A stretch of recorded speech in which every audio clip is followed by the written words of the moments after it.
Hello, I'm David, inventor of the doped carbon-60 nanoparticle pump. This device arcs Hyward-spun exotic matter directly into the third ventricle of the brain to enhance intuition and ESP, much like the Lord Yahweh in the Holy Bible enhanced the Israelites as an invincible army to invade Canaan. Also, you might recall from Sunday school how David, when fleeing the mentally ill King Saul, went straight to the temple and acquired the showbread from the high priest to feed to his small band of soldiers, with Saul so enraged he killed the priests, every one of them. We will examine compelling evidence that these accounts in the Bible are very true when one understands that the true nature of the transition platinum group metals is fine white powder. I could call this an introductory video because it may serve as an outline for so many extraordinary new interpretations of the Bible story. I might produce more videos on this one as an attention grabber. Therefore, I will show you twice, my evidentiary point being the sulfur burns in the ancient Fertile Crescent. These furnace burns were how the Bible characters redacted sulfur into sulfuric acid to use in lead-copper batteries for the electrolysis to redact metal gold into Hyward-spin exotic matter, monatomic gold, or manna. Count with me 5 large patches of scorched rock, first in Arabia at Mount Sinai, then at Hathor Temple, or Mount Serabit in the northern limestone shelf of the Sinai Peninsula.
Then recall how Moses took the golden calf up Mount Sinai and somehow reduced it to white powder, then was able to mix this white powder into water and give it to the Israelites, camped below to drink. Monatomic gold indeed enhances the conductivity of DNA in the cerebrospinal fluid so to improve communications between the pineal and pituitary glands, as well as balancing the brain waves between the hemispheres of the brain. First, I want to introduce you to Sir Lawrence Gardner, and you might want to search out some of his video lectures for yourself. Are you? He says, I am that I am. I am the one that Abraham used to call El Shaddai. What he's really saying is, you're talking to Jethro, the Lord of the Mountain.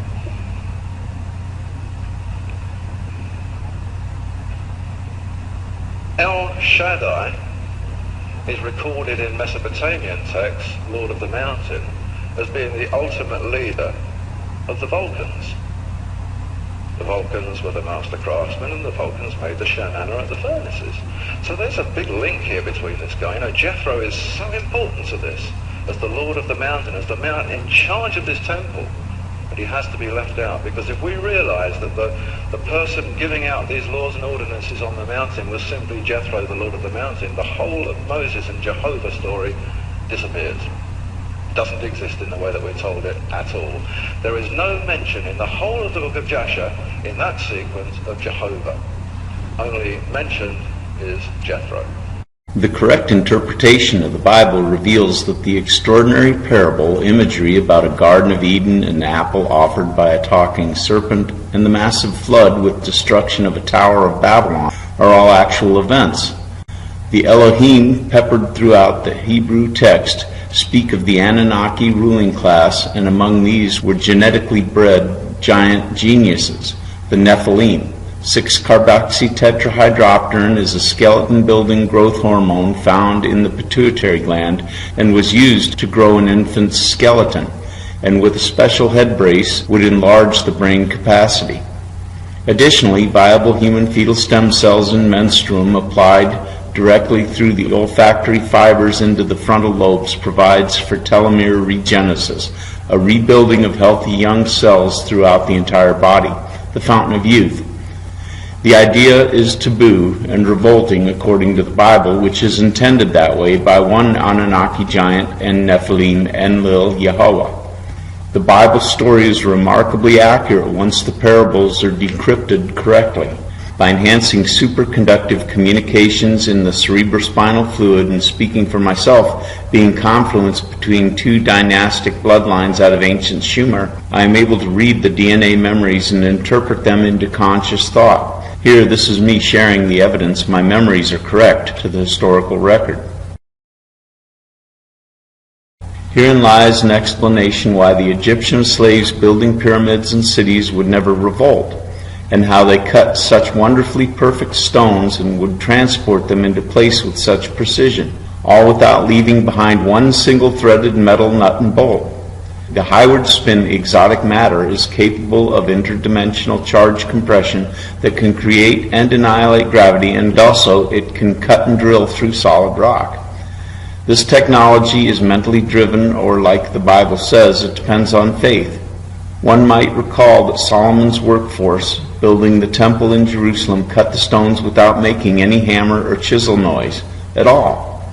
The intention of Enki, Enlil's half-brother, was to share the manna with humanity, not just for pyramid building, but for self-governance and home rule worldwide. Enki was indeed the dragon of the Bible, vilified as a serpent in the Garden of Eden, Cain's biological father through Eve. Enlil became the jealous god of the Holy Bible and was fearsome indeed, as the record shows, beginning in the book of Genesis and in the garden at a place called Eden. David Hudson, a farmer in Arizona, extracted this strange white powder from the soil and noticed some very strange things. He wrote his observations and presented them to a still unbelieving world. So I'm not trying to convince you other than to imagine using a direct current voltage and jeweler's stock silver to produce a very strong colloidal silver solution. Now set it on the windowsill until the water dries off in the sun. You will have a powder residue of that silver. Scrape it together and put it into a crucible, and note that it is no longer silver metal. If you heat it up, it will not melt together into metal. When you heat it to nearly 4,000 degrees Fahrenheit, it reaches the boiling point for silver metal, and it will flash a bright white flash and disappear. These are the kinds of experiments David Hudson and scientists were doing. They noted if they weighed the powder and heated it up, it would become heavier, and while it cooled, it would become lighter, even weightless. More than weightless, as the tray it touched would also become weightless and register less than weightless on the scale. I'm laying a foundation for another observation that you can easily duplicate by launching Google Earth on your browser. The Sumerian record explains what was going on in the book of Genesis. The Eden was a fertile plain and a productive agricultural and ranching project consisting of a large dammed reservoir feeding 4 streams for irrigation. Mesopotamia and the entire Fertile Crescent held several shining cities with mystery schools we might compare to our modern-day universities. The Anunnaki ruled over these cultural centers wisely and in coordinated cooperation with enhanced mental communications of manna in their cerebrospinal fluid. The gigantism and genetically engineered genius was extremely dangerous, with a very high attrition rate to raise these Nephilim leaders from infancy to mature adult. Additionally, to produce these characteristics among themselves required the incest of mitochondrial DNA. Brother and sister would often be required to issue children for this line. We know now, and they knew it back then, that this means the bloodline was due to failure because of recombinant DNA-bred disease. When Anu announced his retirement as president, Enlil assumed the presidency as the older brother over Enki. Enki protested, as his mother was the more pure Nephilim queen of the Anunnaki. Of the 2 Bible characters, Enki was giant, but had normal skull capacity by proportion.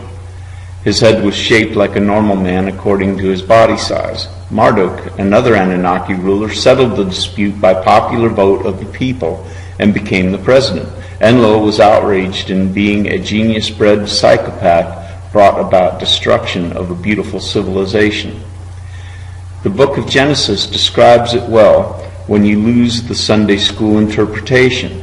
The apple is manna, and the cerebrospinal fluid enhanced intuition and ESP. This is wisdom and enlightenment. Anki intended the manna reserves at Hathor Temple for all humanity, in anticipation that the days of the Anunnaki rulers and bloodline were numbered by the incest-driven attrition to the genetic integrity. The world's most ancient sovereign court and mystery school is called the Imperial Court of the Dragon's Sovereignty. Its coat of arms are found in the Bible as the mark of Cain. Its mission statement is to preserve the scientific integrity of the Anunnaki bloodline. It makes no sense that Cain would be rewarded with protection by the mark after killing Abel. The correct interpretation is that Cain was of a much purer rulership bloodline than Abel, and this leads us into the correct sexual unions of Eve. Cain is in fact the root for the word king. There are two fathers and one non-Anunnaki mother. This is where we find the Enoch story fits the actual historical record. The Anunnaki Nephilim father, a son of God, the angel, coupled with a daughter of man.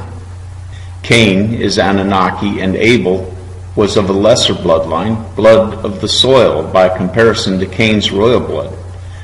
Cain spilling Abel's blood to the soil is a misinterpretation. Enlo Yehoah was so upset about losing the presidency to Marduk, he invited hordes of surrounding barbarians to raid and conquer Sodom, Gomorrah, and other wealthy libraries of culture depicted as terrible, sin-filled dens of debauchery in the Bible. These two cities became famous because they utilized such a high content of sulfur in the bricks that these cities could actually burn in the high desert summer. Fire and brimstone. Sulfur plays a big role in this whole interpretation about enhancing the listening power of the third eye, tuning in correct intermediate frequencies and harmonics to consciously comprehend divine orchestrations. Enlil's encouragement to invaders is the Tower of Babylon parable, resulting in confusion of tongues, what drove Abram to Ur in Chaldea to flee with his half-sister Sarai. At 91 and 99, Sarai and Abram are fleeing Ur for their lives. These invading bands of barbaric Hittites and Jebusites are quite ruthless. Abram and Sarai encounter Anunnaki by the title Melchizedek and contract for some developmental genetic engineering. Sarai receives a refreshed womb through telomere regenesis and gives birth to Isaac. She is rewarded with 35 more years of life, and Abram receives 77 years of productive life. Their names change to Abraham and Sarah. A simple reading and knowing of recombinant DNA tells us that Abraham sent Sarah to Pharaoh's bed. It makes no sense that the story is how a craven Abraham let his wife half-sister Sarah sleep around because this 91-year-old woman was such a fox he feared for his life. What makes sense is that in the wisdom of the Anunnaki and dragon court Sarah, the Chaldean, was bred with Senusret III of Egypt to produce a new strain, the Israelites. The bloodline that Abraham is the patriarch of is the Arab nations through Hagar and their son Ishmael. It even shows in Scripture how Senusret II verified the pregnancy as Abimelech, which means father of the king. Abimelech took Sarah to bed and is on the record saying he found her already pregnant. This changes everything. I'm only delivering a quick summary of the correct interpretation of the Holy Bible. I mentioned David, the genetic engineering developing into a later Messiah, Jesus the Nazarene. Note how Samuel was enhanced with mysticomimetic neuropsychopharmacology from the temple incense and showbread that contained manna. Samuel was raised from a toddler by the high priest Eli, living inside the temple. Samuel selected David while David's family tried to hide him from Samuel. Samuel was equipped with a divining tool called the Urim and Thummim to read DNA. David fled mentally ill Saul and went straight to the temple in Shiloh to feed showbread to his soldiers, and in alignment with this interpretation that enables his bandits, called Abiru, with intuition and ESP. Soon the people chanted, "Saul has killed thousands, but David has killed tens of thousands." Interestingly, the first commission David accepted as mercenary soldiers was with enemy of the state, the Philistines. The Aburu are my important point. Aburu were bandits. During the invasion of foreigners into the once wealthy Babylon gardens and the Eden, a class of mercenary soldiers developed, and when they were unemployed, they became bandits. Jethro was the governor of Midian during Moses' lifetime. Midian was located in today's Saudi Arabia, and Jethro lived in today's Al-Dad. There was sulfur to be mined in the nearby mountains, and Jethro was chieftain of the Vulcans, an artificer or alchemist who was changing gold into manna. Moses was Egyptian, as pointed out with Abraham and Sarah being wed to Senusret III, with Moses being Amenhotep IV, and with the famous discussion about set my people free being between Moses and his father Amenhotep III. The discussion is a parable for the strategy to get a large amount of gold to Jethro, for him to convert into manna and treat the Israelites with the SP and the intuition necessary to conquer the invading peoples of Canaan. Among these were some of the remaining Nephilim, who had been able to keep limited power in the area now called Israel. Now we see the purpose of the parable about David and Goliath. The giant Nephilim were contracted for extinction. This is where the following story gets interesting on Google Earth. First, however, it helps to understand that during the time of David becoming into cainship or kingship as a son of God, the Nephilim were becoming extinct. This is the parable about the battle of David and Goliath. Even as a real historical event, slaying a giant with a sling after he has spent his 2 spears would not be a very challenging fight for David. Google Earth reveals the topography of the Near East, and here, Temple Luxor in northern Africa, including Saudi Arabia. Then Midian, where Jethro also burned sulfur to create black vitriol, sulfuric acid for the Baghdad batteries used to reduce gold into monatomic fine white powder.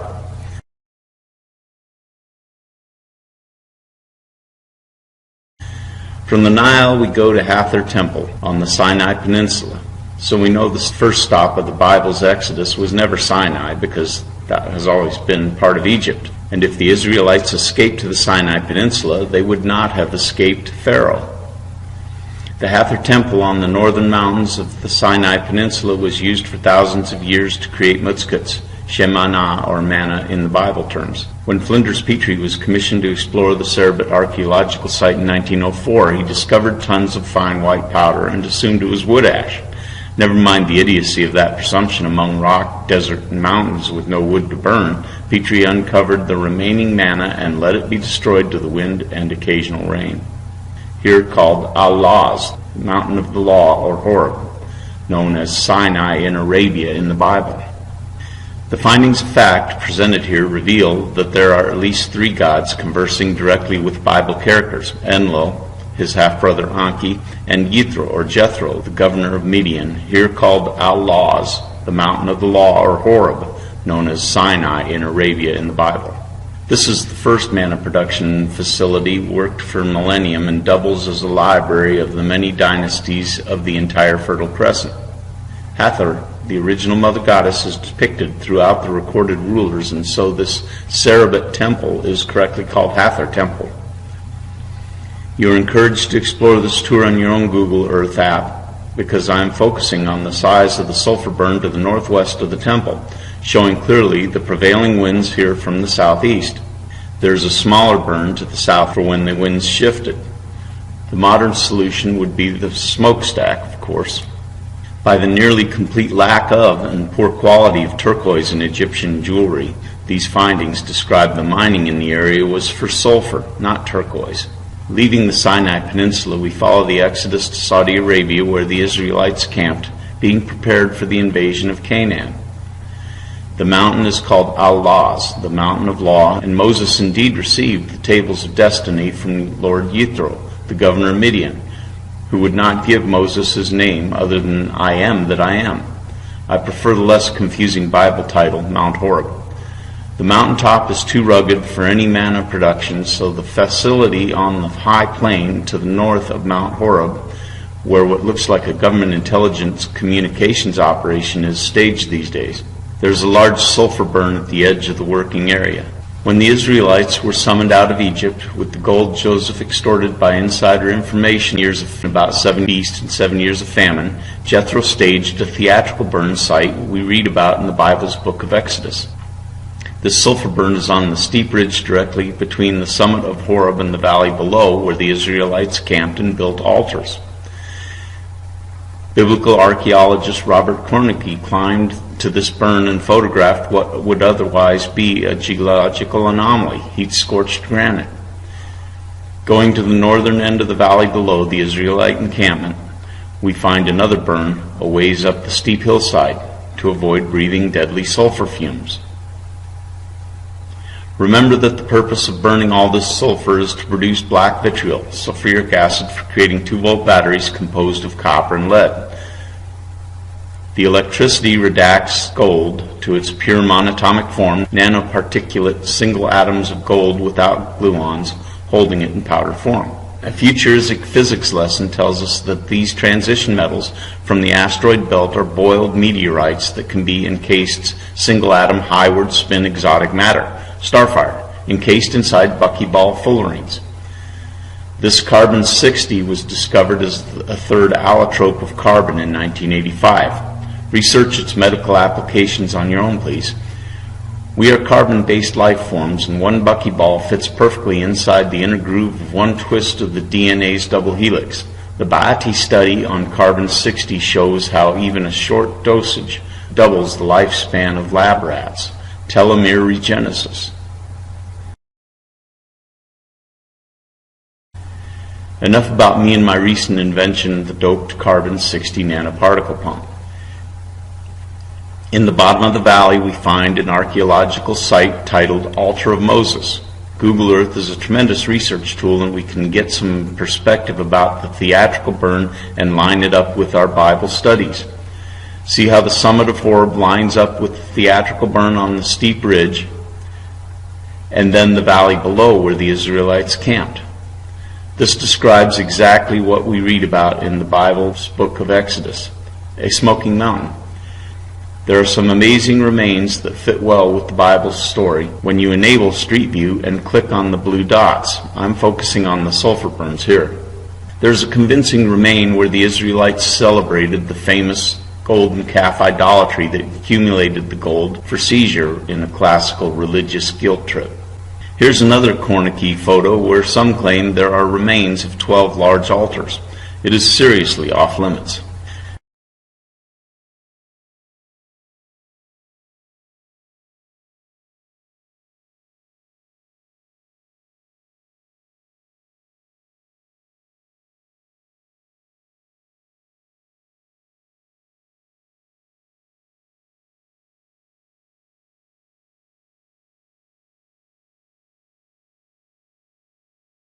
To review the burns and refresh the new Bible geography, we return to the Hathor Temple in the northern mountains of the Sinai Peninsula. This will give you a feel of the broader geography.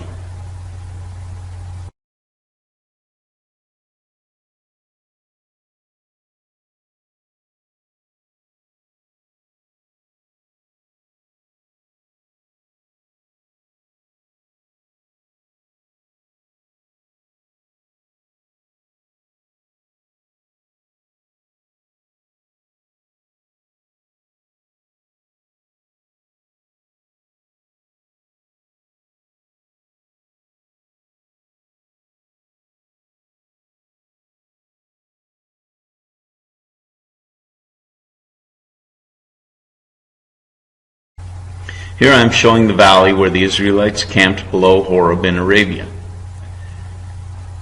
Thanks to Google Earth and photographers who have explored and contributed, we can see all the popular relics from this vantage point: the summit of Horeb, the theatrical burn, the altar of Moses, the sulfur burn in the valley, the altars of the Israelites, the golden calf altar, and the Manna fabrication plant. The fabrication plant is of immediate interest.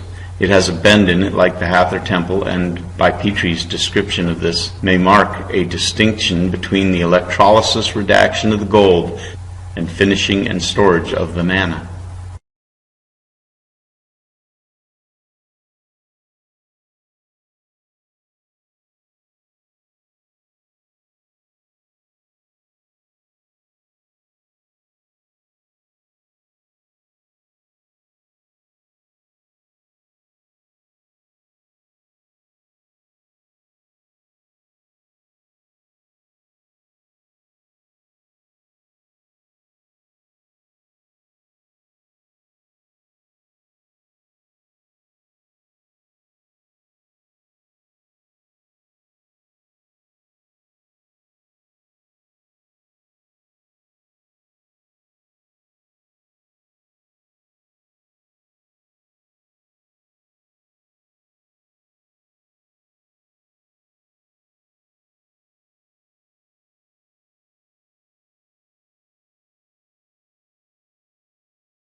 This is a very convincing golden calf altar down in the valley.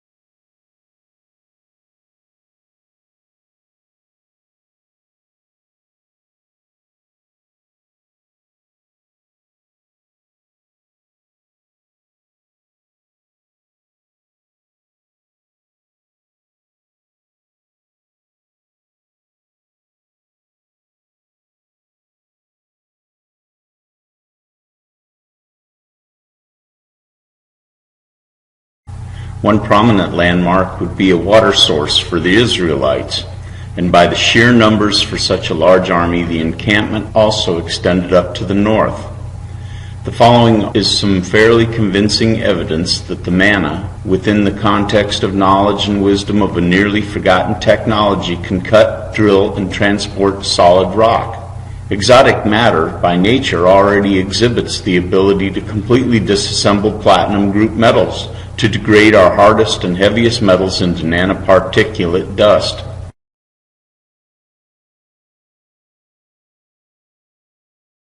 There is very convincing evidence of a pipe downward through hundreds of feet of solid rock in order to reach the aquifer. This kind of erosion describes a profuse flow of water over a very long period of time.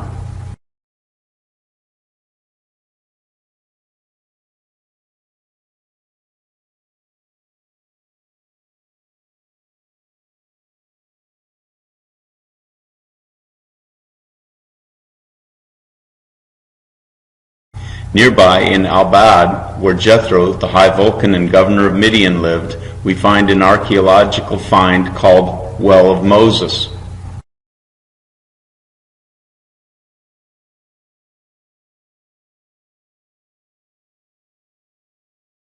There is a modern pool nearby within the fencing.